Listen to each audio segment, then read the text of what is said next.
P T I کے لیے اچھی خبر یہ ہے کہ پی ٹی آئی کی مقبولیت کم نہیں ہوئی، اس میں اضافہ ہوا ہے۔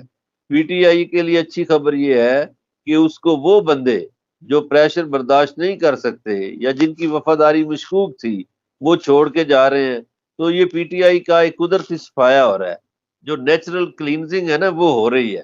تو میرا خیال ہے پی ٹی آئی کے لوگوں کو پریشان ہونے کی ضرورت نہیں، ان کی مقبولیت پہلے سے بڑھی ہے، خاص طور پہ جب سے یہ جھوٹے مقدمے قائم کرنے شروع کیے ہیں، گرفتاریاں کرنا شروع کی ہیں، چھاپے مارنے شروع کیے ہیں، راتوں کو لوگوں کے گھروں پہ دھاوے بولنے شروع کیے ہیں اور بچوں اور عورتوں کو ہراساں کرنا شروع کیا ہے، تو اس کے بعد سے پی ٹی آئی پہلے سے زیادہ مقبول ہو رہی ہے۔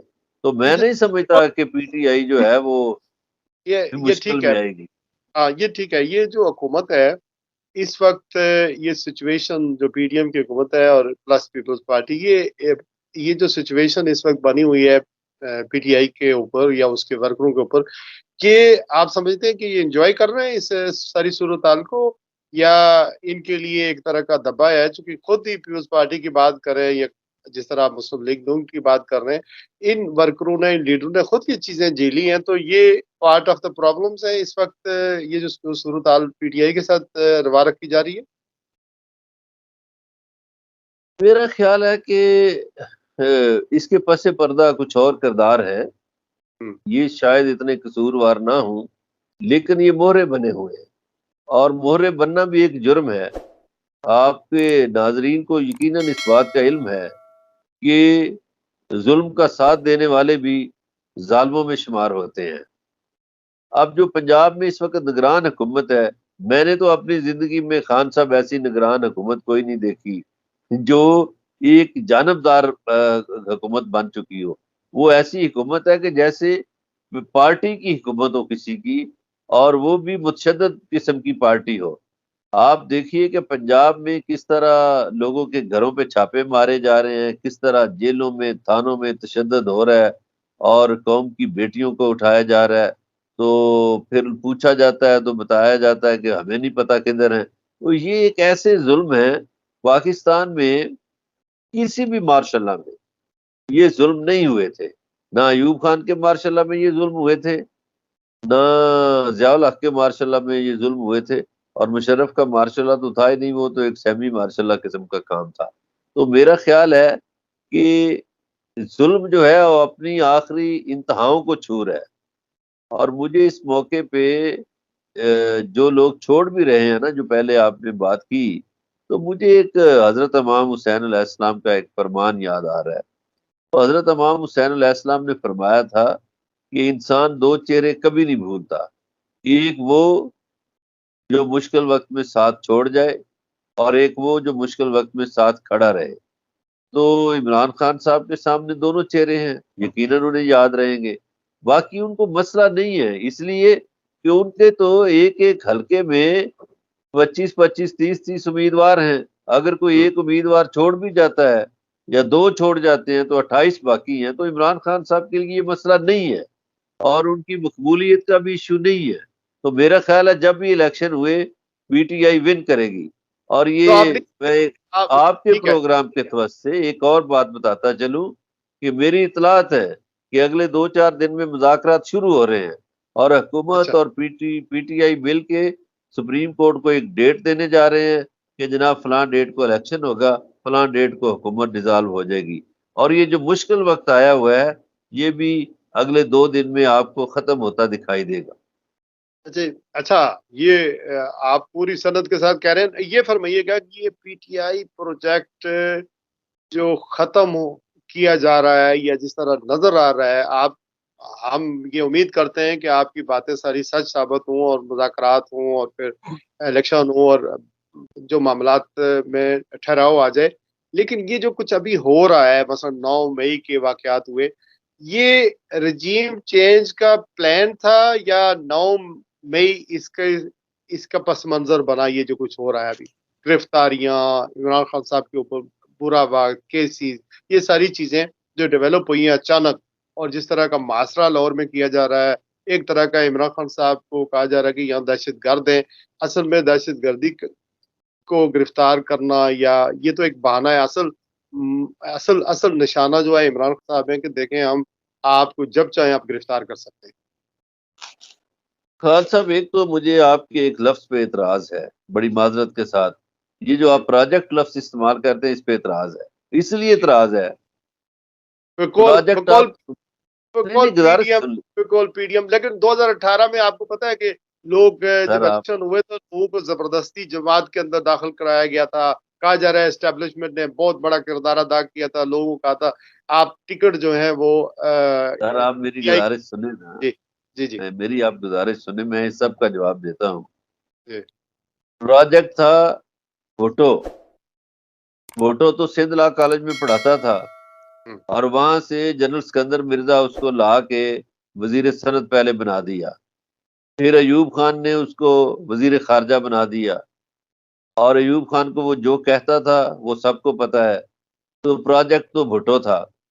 اس پروجیکٹ کی خاطر آدھا ملک گنوا دیا. آپ کو یاد ہوگا کہ 70 کے الیکشن میں شیخ مجیب الرحمان 162 سے زیادہ سیٹیں حاصل کر چکے تھے اور بھٹو کے پاس تو 81 سیٹیں تھیں. اور بھٹو پاکستانی اسٹیبلشمنٹ کے ساتھ مل گیا اور اسٹیبلشمنٹ نے بھٹو پروجیکٹ کے لیے آدھا ملک قربان کر دیا اور بھٹو کو اقتدار دے دیا. پروجیکٹ تو تھا نواز شریف جس نے گوال منڈی میں کونسلر کا الیکشن لڑا 9 ووٹ لیے. ہم، جو پہلے اداکار بننا چاہتا تھا رنگیلا کی شاگردی کی نہیں بن سکا. پھر وہ کرکٹر بننا چاہتا تھا ریلوے میں کلی بھرتی ہو کے اس نے میچ بھی کھیلا لیکن کامیاب نہیں ہو سکا. پھر وہ 77 میں پیپلز پارٹی کے Tariq Waheed Butt M N A کا الیکشن لڑ رہے تھے. اس کا chief polling agent Nawaz Sharif تھا. پھر وہ جے یو پی کے ٹکٹ کے لیے بھی اپلائی کیا تھا. نورانی صاحب کا ٹکٹ لینا چاہتے تھے نہیں ملا. پھر وہ تحریک استقلال میں چلے گئے اور پھر اس کے بعد آپ کو پتا ہے کہ جنرل جیلانی نے انہیں گود میں لے لیا. تو پروجیکٹ تو وہاں سے شروع ہوا. وہ پروجیکٹ تھا. پھر وہ ضیاء الحق کی انگلی پکڑ کے اقتدار میں آ گئے. 1985 کی بات ہے. نہیں جی 1985 کی نہیں. بھٹو کی فوراً پھانسی کے بعد ہی تو یہ کام شروع ہو گیا تھا. نواز شریف پہل نواز شریف کو بنایا گیا پنجاب ایک سپورٹس بورڈ کا وزیر چیئرمین. ہاں نہیں سر میری عرض سن لیں نا سردار صاحب. میری عرض سن لیں سر. پہلے ان کو سپورٹس کا ایڈوائزر بنایا گیا پنجاب میں. پھر مشیر بنایا گیا. پھر میاں شریف صاحب نے کسی کو کہا جرنیل کو کہ سر نہیں میرے پتر نو وزیر بناؤ. تو پھر 81 میں ان کو وزیر خزانہ پنجاب کا بنا دیا گیا اور 85 میں غیر جماعتی الیکشن ہوئے. اس غیر جماعتی الیکشن کے نتیجے میں ضیاء الحق نے ان کو وزیر اعلیٰ بنا دیا. پھر 88 میں بھی وہ وزیر اعلیٰ بنے اور 88 کے الیکشن کا آپ دیکھیے اس ملک میں یہ تماشے ہوتے رہے کہ نگران وزیر اعلیٰ بھی نواز شریف تھا اور الیکشن بھی لڑ رہا تھا. تو اسی کے نیچے الیکشن ہو رہے تھے جو وزیر اعلیٰ تھا. تو یہ تماشا ہوا اس ملک میں. خیر اچھا جنیجو کے ساتھ کیا ہوا تھا؟ میری عرض تو سن لیں جی. میں ابھی تو پروجیکٹ کی بات تو مکمل کرنے دیں خان صاحب. ٹھیک ہے. تو یہ پروجیکٹ تھے. عمران خان پروجیکٹ نہیں تھا. عمران خان 96 میں اس نے سیاست شروع کی. وہ کسی جرنیل کی گود میں نہیں بیٹھا. وہ کوئی جرنیل نے کسی نے اس کو لانچ نہیں کیا یا پارٹی بنانے سے پہلے وہ اقتدار میں نہیں آیا. نواز شریف اور بھٹو اقتدار میں آنے سے پہلے انہوں نے پارٹی نہیں بنائی تھی. وہ اقتدار میں پہلے آئے پارٹیاں بعد میں بنائی. عمران خان نے پارٹی پہلے بنائی ہے. اقتدار تو اسے 22 سال بعد ملا ہے.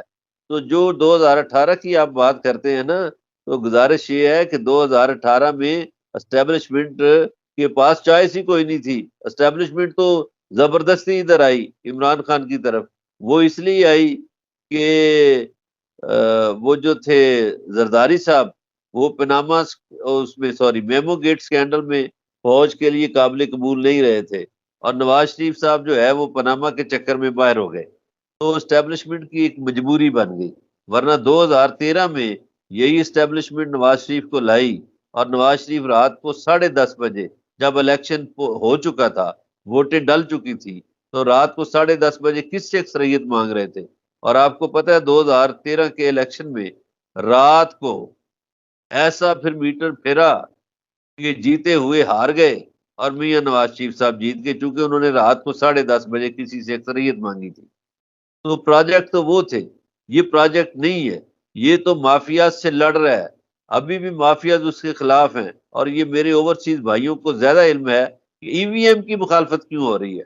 ہمارے ہمسائیگی میں انڈیا میں ای وی ایم پہ الیکشن ہوتے ہیں، ہمارے ہمسائیگی میں ایران میں ای وی ایم پہ الیکشن ہوتے ہیں، ہمارے ہاں خود پاکستان میں لاہور ہائی کورٹ بار یا لاہور بار نے ای وی ایم کے ذریعے الیکشن کرائے ہیں، 10-15 منٹ میں رزلٹ آ جاتا ہے، نہ کوئی دھاندلی کا شور۔ یہاں ای وی ایم کا الیکشن کچھ ادارے اور یہ جو سیاسی جماعتیں ہیں پرانی مافیاز والی، یہ نہیں ہونے دینا چاہتے، اس لیے کہ انہوں نے دھاندلی کرنی ہوتی ہے، تو ای وی ایم کے ذریعے تو دھاندلی ہو نہیں سکتی، تو یہ دھاندلی مینج کرتے ہیں نا۔ آپ کو پتہ ہی ہے کہ 2018 کے الیکشن میں بھی خواجہ آصف صاحب رات کو کس طرح جیتے تھے، کس کو فون کیا تھا، ورنہ عثمان ڈار تو جیت چکا تھا۔ تو پروجیکٹ تو وہ تھے۔ اب جنرل باجوہ جی، اب اب یہ چونکہ لڑ رہا ہے مافیاز کے ساتھ، تو مافیاز اس کا رستہ روک رہے ہیں، اسی لیے اس پہ مقدمات قائم کر رہے ہیں۔ ان کا خیال یہ تھا کہ عمران خان صاحب کو اقتدار سے نکال دیں گے تو وہ دوسرے لیڈروں کی طرح غیر مقبول ہو جائیں گے، لیکن یہاں کام الٹا ہو گیا۔ عمران خان مقبول سے مقبول تر ہوتے گئے، وہ سال بھر کوشش کرتے رہے کہ کسی طرح کچھ ہو جائے، کیا ہو جائے، عمران خان کو لمبا ٹائم دے دیں، مدت دے دیں، اس کو لارے لپے دیتے رہیں اور اس سے غلطیاں بھی کرواتے رہیں، سیاسی غلطیاں، تاکہ عمران خان کے غبارے سے ہوا نکل جائے، لیکن وہ نہیں نکلی۔ آج بھی مقبولیت میں وہ 70% سے زیادہ مقبول ہیں۔ مظہر برلاس صاحب ناظرین پاکستان کے معناز جرنلسٹ ہیں، بہت سینئر، اپنا پروگرام کرتے ہیں، تجزیے دیتے ہیں، کالم لکھتے ہیں، ان سے ہماری گفتگو کا سلسلہ جاری ہے، لیکن اس حصے میں کو یہاں پر اختتام کرتے ہیں، اس کو یہاں پر وائنڈ اپ کرتے ہیں۔ جب دوسرے حصے کی طرف اب بڑھیں گے تو مظہر برلاس صاحب سے میں یہ پوچھوں گا کہ عمران صاحب نے کون کون سی غلطیاں اقتدار کے اندر کی، اور جب اقتدار ختم ہوا تو کون کون سی غلطیاں کی، خاص کر کے جو پنجاب اور خیبر پختونخوا کی اسمبلی تھی اس کو تحلیل کر کے انہوں نے کتنا نقصان اٹھایا، اور پھر جو اسمبلی کا فلور تھا وہاں اپنے ایم این ایز کو وہ لے کر وہاں سے نکلے، وہ کیا غلطی تھی یا نہیں غلطی تھی۔ آنے والے وقتوں میں بغیر اسٹیبلشمنٹ سے کوئی ڈیل کیے کیا عمران خان واپس اقتدار میں آ سکتے ہیں، اور کیا پی ٹی آئی سروائیو کرے گی اگر عمران خان کو کسی موقع پر نائل قرار دیا گیا؟ بہت سارے مقدمے، 150 مقدمے لگے ہوئے، یہ ہم دوسرے اور تیسرے پارٹ میں انشاءاللہ گفتگو کریں گے مظہر برلاس سے۔